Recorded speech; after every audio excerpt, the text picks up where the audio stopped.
નમસ્કાર વિદ્યાર્થી મિત્રો, સાર્થક વિદ્યા મંદિર ઓનલાઈન એજ્યુકેશનમાં આપનું સ્વાગત છે। ધોરણ 7 અંગ્રેજી વિષયમાં આપણે ગ્રામરનો અભ્યાસ કરી રહ્યા હતા, પરંતુ હવે આપણે ગ્રામરમાંથી ટેક્સ્ટ બુક તરફ જવાનું છે। તો ટેક્સ્ટ બુકમાં શરૂ કરીએ યુનિટ 3। આ યુનિટ 3 માં જોઈએ તો આપણે એનું ટાઇટલ શું છે તે જોઈએ। સૌ પહેલા એનું ટાઇટલ છે yes I will. Yes I will એનું શું થયું છે કે હા હું કરી શકું છું। તો આજે આપણે એની એક્ટિવિટી અલગ અલગ સમજીશું ત્યારે એના ટાઇટલ વિશે સમજાશે। તો સૌપ્રથમ આપણે એક્ટિવિટી 1 જોઈએ। તો એક્ટિવિટી 1 શું કહેવા માંગે છે તે જોઈએ। During Gujarati class. During Gujarati class, during એટલે કે દરમિયાન, એટલે કે ગુજરાતીનો જે પીરિયડ હાલતો હતો, ગુજરાતીનો લેક્ચર હાલતો હતો ત્યારે હિરલ પાસ્ડ અ ચીટ ટુ હેતાંશી। એટલે કે જે હિરલ નામની સ્ટુડન્ટ છે તે શું કરે છે? પાસ્ડ, પાસ એટલે કે પસાર કરવું। શું પસાર કરે છે? ચીટ। ચીટ એટલે કે એક ચિઠ્ઠી અથવા ચબરકી છે ને કહેવાય કે શું પસાર કરે છે? તો એક ચીટ। કોને પસાર કરે છે? હેતાંશી। એટલે કે હિરલ છે હેતાંશીને આ ચિઠ્ઠી પસાર કરે છે। શી રીડ ઇટ એટલે કે તે તેને વાંચે છે and passed it to Sejal, અને આગળ એ કોને મોકલે છે? સેજલને મોકલે છે। સેજલ પાસ્ડ ઇટ ટુ અશિકા એટલે કે એ આગળ અશિકાને મોકલે છે। ત્યાર પછી આગળ જોઈએ શું કહેવા માંગે છે? she was about to open the chit એટલે કે અશિકા છે છેલ્લે એની પાસે ચિઠ્ઠી આવે છે અને she was about to open। about to open એનો મીનિંગ શું થાય કે એ ખોલવા જઈ જ રહી હતી। આપણે એમ કહીએ કે તે ત્યાં જઈ જ રહી હતો, ત્યાં આવું થયું। તો આ શું કહેવા માંગે છે કે તે અશિકા છે તે બરાબર એક્ઝેક્ટલી ચીટ ખોલવા જઈ જ રહી હતી ત્યાં, but the teacher took it એટલે કે ત્યાં એના ટીચર હતા તે લઈ લે છે। he threw it in the dustbin એટલે કે એના ટીચર છે તે આ ચિઠ્ઠી લઈ લે છે અને ડસ્ટબિન માં ફેંકી દે છે। threw આવ્યો અહીંયા, throw નું ભૂતકાળ થશે threw। તો આ જે ચીટ છે ડસ્ટબિન માં ફેંકી દે છે। ત્યાર પછી આપણે જોઈએ તો in the recess time એટલે કે રિસેસ નો જે ટાઈમ હતો, બ્રેક ટાઈમ હતો ત્યારે આશિકા found out the cheat from the dustbin એટલે કે જ્યારે આશિકાને વાંચવાની બાકી હતી એટલે રિસેસ ટાઈમમાં આશિકા શું કરે છે કે ડસ્ટબિન માંથી ચીટ બહાર જો લઈ લે છે અને here is that cheat એટલે કે આ ચીટ આપણને આપેલી છે। શું આપેલી છે ચીટ? એમાં લખેલું છે કે પાસ ઇટ ઓન એટલે કે એને પાસ કરો, એક જગ્યાએથી બીજી જગ્યાએ પસાર કરો, એવું લખેલું હતું આ ચીટમાં। હવે આગળ આપણે જોઈએ તો તમે આવી ચબરખીઓની મદદથી તમારા મિત્રો સાથે વાતો કરો છો। એટલે અહીંયા તમને બધાને પૂછ્યું છે કે ક્યારે તમે પણ આવી રીતે તમારા ક્લાસમાં તમારા મિત્રો સાથે આવી રીતે ચિઠ્ઠી અથવા ચબરખીથી વાતો કરો છો? લગભગ ઓલમોસ્ટ બધાને અનુભવ હશે આનો। ગઈકાલે કુલદીપ, નરેન્દ્ર, સાહી અને દશમી પુસ્તકાલયમાં બેસીને ચબરખીની મદદથી વાતો કરતા હતા તેમાં જો હવે અહીં આપણને શું આપ્યું છે કે ગઈકાલે 4 મિત્રો પુસ્તકાલયમાં બેઠા હતા એટલે કે એની સ્કૂલની જે લાઇબ્રેરી હતી એમાં બેઠા હતા અને શું કહે છે કે ચબરખીની મદદથી વાતો કરતા હતા તે આપણને વાંચવાનું કીધું છે। તો હવે એ 4 મિત્રોના પહેલા તો નામ યાદ રાખવાના થશે। એ 4 મિત્રોના નામ કે હતા? એક છે કુલદીપ, બીજું નરેન્દ્ર, ત્રીજું સાહિલ અને એક છે રશ્મિ। તો આપણે આગળ ચીટમાં શું શું કહેવા માંગે છે જોઈએ।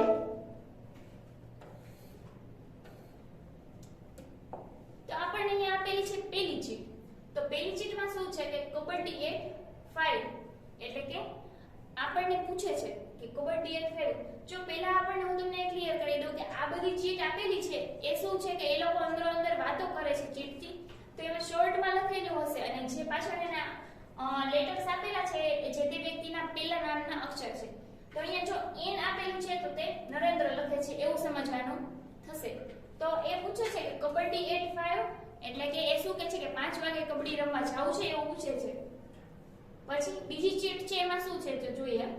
નો લેટ્સ પ્લે ચેસ એટલે કે કોઈ એક વ્યક્તિ છે ના પાડે છે કે ના ચેસ રમીશું એમ। તો એ કોણ છે? તો અહીંયા આપણને આર આપેલું છે, તો આર યાની શું થશે? રશ્મિ। તો બીજી ચીટ છે તે રશ્મિ લખે છે। પહેલી ચીટમાં આવશે નરેન્દ્ર, બીજી ચીટમાં આવશે રશ્મિ, ત્યાર પછી આપણે જોઈએ કે ત્રીજી ચીટ શું કહેવા માંગે છે. શ્યોર થિંગ આઈ લવ ચેસ, એટલે કે શું કહેવા માંગે છે કે એને ચેસ ખૂબ જ પસંદ છે. Let's sharpen our brain. Let's sharpen, sharpen એટલે કે એકદમ તીક્ષ્ણ બનાવવું અથવા તો એકદમ બ્રેવ, બ્રેવ તો નહીં પરંતુ શાર્પન નો મીનિંગ એવો થાય કે એકદમ તેજસ્વી બનાવવું. તો એ શું કહેવા માંગે છે કે શ્યોર થિંગ આઈ લવ ચેસ, એટલે કે એને ચેસ ખૂબ જ પસંદ છે. લેટ્સ શાર્પન અવર બ્રેઇન, એના બ્રેઇનને એકદમ કસીને એકદમ તીક્ષ્ણ બનાવવા કહે છે. તો એ કોણ કહે છે? કે એટલે કે અહીંયા કુલદીપ.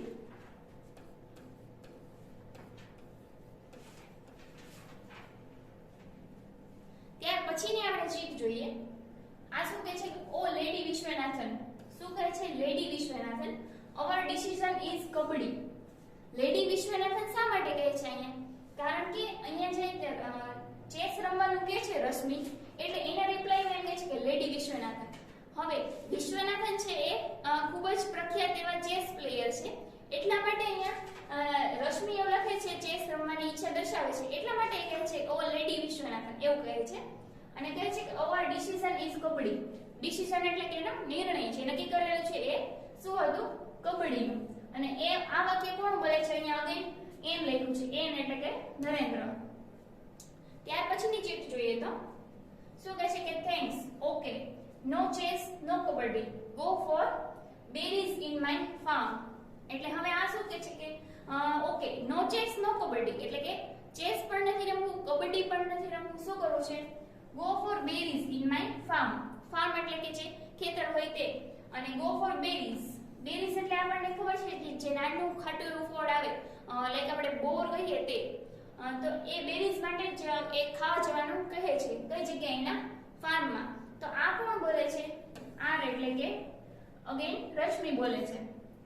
ત્યાર પછીની નેક્સ્ટ ચીજ આપણે જોઈએ તો શું કહે છે? નોટ ટુડે, એટલે કે આજે નહીં. બેરીઝ ઓન સન્ડે, એટલે કે આ બેરીઝ જે બોર ખાવા જવાનો જે પ્રોગ્રામ છે તે સન્ડે ઉપર રાખીશું. ફૂલ ડે એટલે કે આખો દિવસ, રવિવારના દિવસે. આઈ વિલ બ્રિંગ ચાટ મસાલા. શું કહે છે કે હું છે તે ચાટ મસાલા છે, બોર હોય એના ઉપર ચાટ મસાલો નાખીને ખાવા માટે હું લઈ આવીશ. હવે આ કોણ બોલે છે? એસ. અહીંયા એસ એટલે થશે સાહિલ.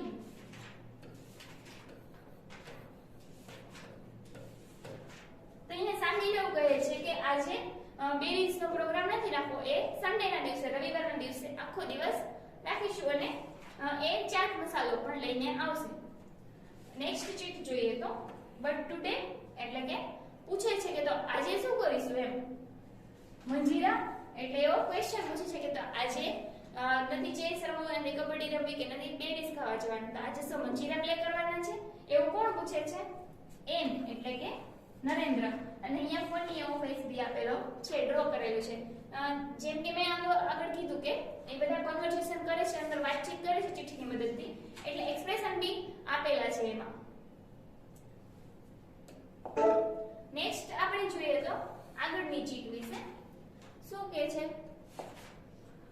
આગળ જે નેક્સ્ટ ચીટમાં લખેલું છે કે કૂલ ડાઉન એંગ્રી બર્ડ.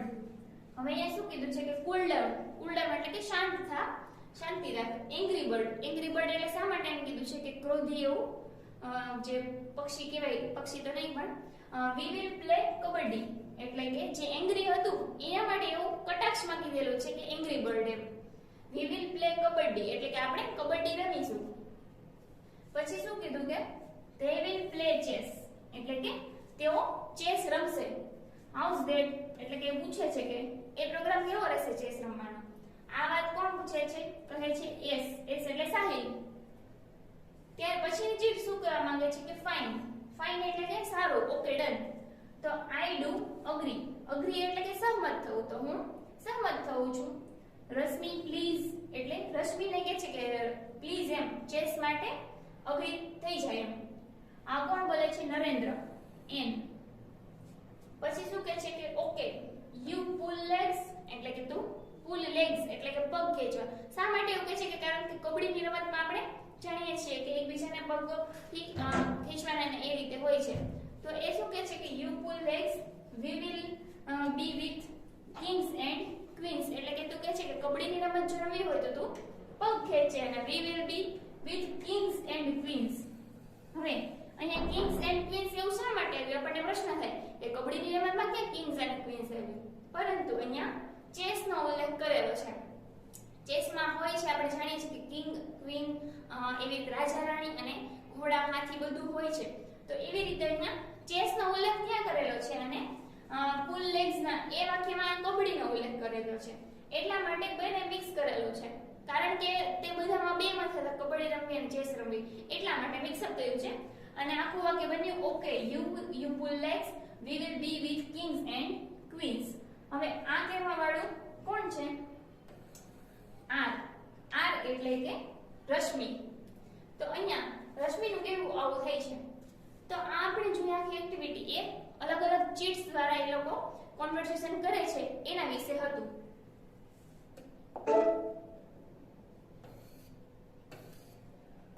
આગળ આપણે જોઈએ તો આપણે જે એક્ટિવિટી જોઈ, આ સ્ટોરી આખી જોઈ કે ચીટ્સમાં વાતો કરે છે, એના ઉપરથી અમુક ક્વેશ્ચન પૂછ્યા છે એ જોઈએ આપણે.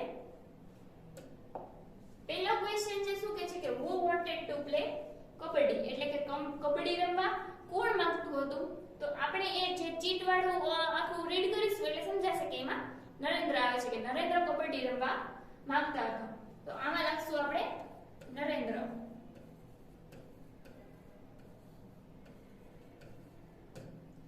ત્યાર પછી આપણે જોઈએ second question. Rashmi wanted to play chess, એટલે કે રશ્મિને ચેસ રમવું હતું. ટ્રુ ઓર ફોલ્સ, એટલે કે સાચું કે ખોટું? તો આપણને ખ્યાલ છે કે રશ્મિની જે ચીટ હતી એમાં લખેલું હતું કે આજે ચેસ રમી, એના વિશે એ ચેસ રમવાનું કહેવા માંગતી હતી. તો એમાં આપણે લખીશું ટ્રુ, એટલે કે સાચું. ત્યાર પછી આપણે જોઈએ તો ત્રીજું છે ખાલી જગ્યા એન્ડ ખાલી જગ્યા વિલ પ્લે ચેસ. તો આપણને પૂછ્યું છે કે કોણ બે વ્યક્તિ ચેસ રમશે? તો એના નામ આપણે ત્યાં લખવાના છે. તો તેમાં આપણે લખીશું રશ્મિ એન્ડ કુલદીપ. તો અહીંયા આપણે બે વ્યક્તિના નામ લખવાના કયા કે Rashmi and Kuldeep will play chess. આ બે વ્યક્તિઓ છે તે ચેસ રમશે. તો આ આપણી એક્ટિવિટી 1 હતી. નેક્સ્ટ આપણે જોઈએ તો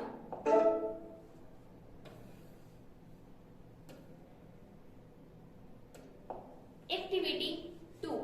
એક્ટિવિટી 2 છે શું કહેવા માંગે છે જોઈએ આપણે. રીડ એન્ડ એન્જોય, એટલે કે આપણને સરસ નાની એવી એકદમ ટૂંકી વાર્તા આપેલી છે અથવા તો એક એવો પ્રસંગ આપેલો છે, એને આપણે વાંચીએ અને એનો આનંદ લઈએ. તો પહેલું વાક્ય છે યસ્ટરડે વોઝ સન્ડે, એટલે કે ગઈકાલે રવિવાર હતો. Shivani went on a picnic. Shivani છે તે પિકનિક એટલે કે એક દિવસની જે પ્રવાસ, એક દિવસનો પ્રવાસ હોય તેને આપણે પિકનિક કહીએ. તો એક દિવસની પિકનિક ઉપર ગઈ હતી, પણ વિથ હર ફેમિલી, એના પરિવાર સાથે. તો આખું વાક્ય છે કે Shivani went on a picnic with her family. ત્યાર પછી છે her friend Neetu also vent with them, એટલે કે તેની જે ફ્રેન્ડ છે નીતુ એ પણ એમની સાથે જાય છે. they went to a picnic place near the lake. Lake એટલે કે તળાવ. તો જે તળાવ હતું એની નજીક એક પિકનિકનું સ્થળ છે, ત્યાં એ લોકો જાય છે અને તેની સાથે તેની જે ફ્રેન્ડ છે નીતુ એ પણ જાય છે. આપણો સેકન્ડ પેરેગ્રાફ જોઈએ તો the children sat near the lake. children sat near the lake. અહીંયા સેટ આવ્યું તે sit નું ભૂતકાળ સેટ, sit એટલે કે બેસવું અને સેટ એટલે કે બેઠા. તો the children sat near the lake, તેઓ તળાવની બાજુમાં બેઠા. નીતુ said, હવે નીતુ કહે છે the water is clean, એટલે કે પાણી છે તે એકદમ ચોખ્ખું છે. let's keep our legs in it. શું કહે છે કે ચાલો આપણે છે આપણા પગ છે તે તેમાં રાખીએ. તો તળાવનું પાણી એકદમ ચોખ્ખું છે, તેમાં આપણે આપણા પગ રાખીએ એવું કહે છે. ત્યાર પછી શું કહે છે કે oh how cold it is. how cold it is. cold એટલે કે ઠંડુ, કેટલું બધું ઠંડુ છે એવું કહે છે. આગળની લીટી જોઈએ તો મધર સેડ, એટલે કે તેના માતા કહે છે કે લુક હિયર, અહીંયા જુઓ. ચિલ્ડ્રન એટલે કે બાળકોને બોલાવીને કહે છે કે જો બાળકો અહીંયા જુઓ. બી કેરફુલ એટલે કે ધ્યાન રાખજો અથવા તો તમારું કાળજી રાખજો, બી કેરફુલ એવું કહે છે. અને ઓકે સેડ ધ ચિલ્ડ્રન એટલે કે જે બાળકો હતા એ રિપ્લાયમાં શું કહે છે કે ઓકે. ત્યાર પછીનો જે નેક્સ્ટ પેરેગ્રાફ જોઈએ તો it was about noon. About noon, noon એટલે કે બપોરનો સમય. એક્ઝેક્ટ જ્યારે 12 વાગે તેને આપણે નૂન કહીશું. તો અબાઉટ 12 વાગો આવ્યા હશે અને mother said yes with joy, એ લોકો એન્જોયમેન્ટ કરે છે એવું આ વાક્ય કહેવા માંગે છે કે mother said yes with joy. They sat under a banyan tree એટલે કે જે વડનું વૃક્ષ, બેનિયન ટ્રી એટલે કે વડ, તો વડનું જે વૃક્ષ હતું એની નીચે તેઓ બેસે છે. અહીંયા અગેન આપણે સેટ આવ્યું. સેટ એ સીટનું ભૂતકાળ, સેટ એટલે કે બેનિયન ટ્રી વડનું વૃક્ષ હતું એની નીચે તેઓ બેઠા. Next paragraph it was about 3 o'clock. About એટલે કે 3 વાગવાની આસપાસનો સમય હતો. ઇન ધ આફ્ટરનૂન બપોર પછી. ફાધર સેડ એના પિતા કહે છે કમ ચિલ્ડ્રન એટલે કે બાળકોને કહે છે કે ચલો બાળકો let's go for a boat ride. શું કહે છે કે બોટ રાઈડ. બોટ એટલે કે નૌકા. તો બોટની રાઈડ આપણે ખ્યાલ હોય છે કે તળાવ હોય તો ત્યાં બોટ રાઈડ હોય. તો નૌકાના વિહાર માટે જઈએ એવું કોણ કહે છે? શિવાનીના father. they all went for a boat ride એટલે કે તેઓ બધા જ ક્યાં ગયા? બોટ રાઈડ માટે ગયા. the children sang the song એટલે કે બોટ રાઈડ માટે ગયા. ત્યારબાદ જે બાળકો હતા એને એક ગીત ગાયું. શું કહે છે કે row row row your boat gently down the stream merrily merrily merrily life's a happy dream એટલે કે આ એક નાનકડી રાઈમ જેવું છે. શું કહેવા માંગે છે કે row row row your boat એટલે કે રો, રો નો મીનિંગ થાય હંકારવું અથવા તો ચલાવવું. એટલે row your boat gently down the stream. stream એટલે કે ઝરણું, જે ઝરણું છે ત્યાં. હવે આગળ કીધું છે કે મેરીલી. મેરીલી નો મીનિંગ થાય કે એકદમ જોયફુલ હોય, જ્યારે કોઈ આનંદમાં હોય ત્યારે એના માટે શબ્દ યુઝ થાય છે મેરીલી. તો merrily life's a happy dream. Life is a happy dream શું કહેવા માંગે છે કે જે લાઈફ છે, જીવન છે, એક સારું એવું સુંદર સ્વપ્ન છે, ખુશખુશાલ એક સ્વપ્ન છે એવું કહેવા માંગે છે. એટલે આ આખું જે પોએમ છે શું કહેવા માંગે છે કે જ્યારે બોટ રાઈડમાં જાય છે બાળકો ત્યારે તે ખૂબ એન્જોય કરે છે. અને લાસ્ટ લાઈન શું કહેવા માંગે છે? In the evening they returned home એટલે કે સાંજ પડતા જ તેઓ ઘરે પરત ફરે છે. તો આ આખી આપણે જે પ્રસંગ જોયો એ શિવાની તેના ફેમિલી સાથે, તેની ફ્રેન્ડ નીતુ સાથે પિકનિકના સ્થળે જાય છે. પિકનિક ક્યાં હતી? તો એક જે લેક છે ત્યાં વડના ઝાડની પાસે, અને એનો બોટ રાઈડ જે એન્જોય કરે છે. આવી રીતે આ આખી નાનો એવો પ્રસંગ આપણે જોયો. હવે એના ઉપરથી આપણે અમુક ક્વેશ્ચન આન્સર હશે એ જોઈએ. એ અને બી વિભાગના વાક્યો વાંચો અને જોડો. અહીંયા આપણને મેચ કરવાના છે એ અને બી સાથે. તો એ શું કહેવા માંગે છે જોઈએ. પહેલું છે let's keep hour legs in the water એટલે કે શું કહે છે કે આપણા પગ આપણે પાણીમાં રાખીએ. તો સામે એવું કયું વાક્ય છે કે જે એ પહેલા વાક્ય સાથે મેચ થાય છે? તો એ છે આ ત્રીજું. they put their legs in the water એટલે કે ફર્સ્ટ ની સામે આવશે ત્રીજું. ત્યાર પછી જોઈએ લેટ્સ ઈટ સમથિંગ. શું કહે છે કે આપણે કંઈક ખાઈએ. ઈટ એટલે ખાવું એટલે કે લેટ્સ ઈટ સમથિંગ. તો શું કહે છે કે એમાં શું આવશે કે they sat under a banyan tree એટલે કે બેનિયન ટ્રી છે એની નીચે તેઓ બેસે છે. તો આપણે સેકન્ડમાં લખીશું સેકન્ડ. પછી છે third one let's go for a boat ride એટલે કે બોટની રાઈડ છે કરવા માટે જઈએ. તો એમાં સામે શું આવશે? ચોથું આવશે they all went for a boat ride. બરાબર. તો અહીંયા ત્રીજામાં આપણે લખીશું ચોથું. અને છેલ્લે છે ચોથું લેટ્સ સિંગ અ સોંગ કે ચલો એક ગીત ગાઈએ. તો એની સામે આવશે ફર્સ્ટ વન, એ એક જ બાકી છે એટલે they sang a song એટલે ફોર્થ વન ની સામે આવશે ફર્સ્ટ. તો ખૂબ જ ઈઝી છે આ જે જોડકું છે. આપણે નાની એવી સ્ટોરી જોઈ એના ઉપરથી છે. તો આપણે આ જોયું જોડકું. એના પછી હજી એક ડાયલોગ છે જોઈ લઈએ.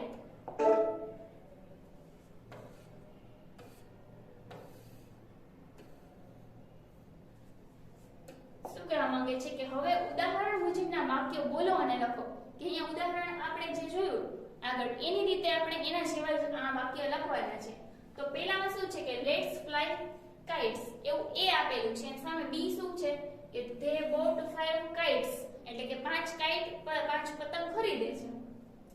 ત્યાર પછી આ શું કહે છે અગેન લેટ્સ પ્લે કબડ્ડી. અહીંયા કબડ્ડી છે એટલે આપણે શું લખીશું ત્યાં પ્લે. તો શું કહેવા માંગે છે લેટ્સ પ્લે કબડ્ડી. પછી સામેનો આન્સર છે they played કબડ્ડી. આવી રીતે. હવે અહીંયા આપણને એ આપેલું નથી તો આપણે પહેલા બી વાંચીશું, કારણ કે જ્યારે બી વાંચીશું તો એના ઉપરથી આપણને ખબર પડશે કે એ માં શું લખવું. તો બી આપેલું છે we read story books in the recess.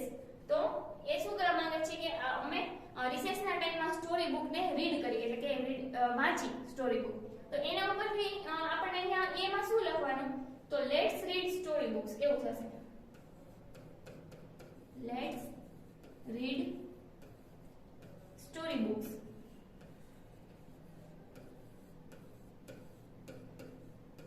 હવે આખું મેચ થઈ જશે એ અને બી, કારણ કે એમ કીધું લેટ્સ રીડ સ્ટોરી બુક્સ અને એનો આન્સર શું થયો કે we read story books in the recess.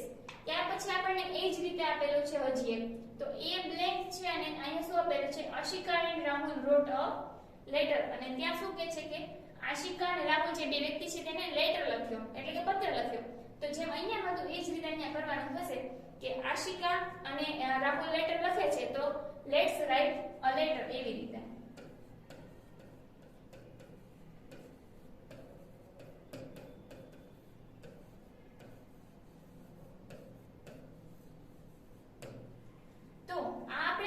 જોડકા ટાઈપ જોયું તો આના ઉપરથી આપણે શું શીખવાનું છે આમાં કે કઈ રીતે આપણે પહેલું વાક્ય આપેલું હોય એના ઉપરથી બીજું વાક્ય છે, એટલે કે આમ ક્વેશ્ચન નથી પરંતુ આન્સરની રીતે જ આપણને આપેલું છે. તો લેટ્સ વાળા વાક્ય છે તે આપણને અહીંયા શીખવા મળ્યા કે લેટ્સ હોય તો એના આન્સરમાં કઈ રીતે આવી શકે. તો આ હતું આપણું એક્ટિવિટી 2 નું જે સેકન્ડ ક્વેશ્ચન હતો એ. તો વિદ્યાર્થી મિત્રો આજે આપણે એક્ટિવિટી 1 અને એક્ટિવિટી 2 બંને જોઈ. એક્ટિવિટી 1 માં આપણે અલગ અલગ ચિઠ્ઠી દ્વારા એ લોકો કન્વર્સેશન કરે છે એ જોયું, અને એક્ટિવિટી 2 માં આપણે જે નાનો એવો પ્રસંગ જોયો અને એના ઉપરથી જોડકા પણ જોયા.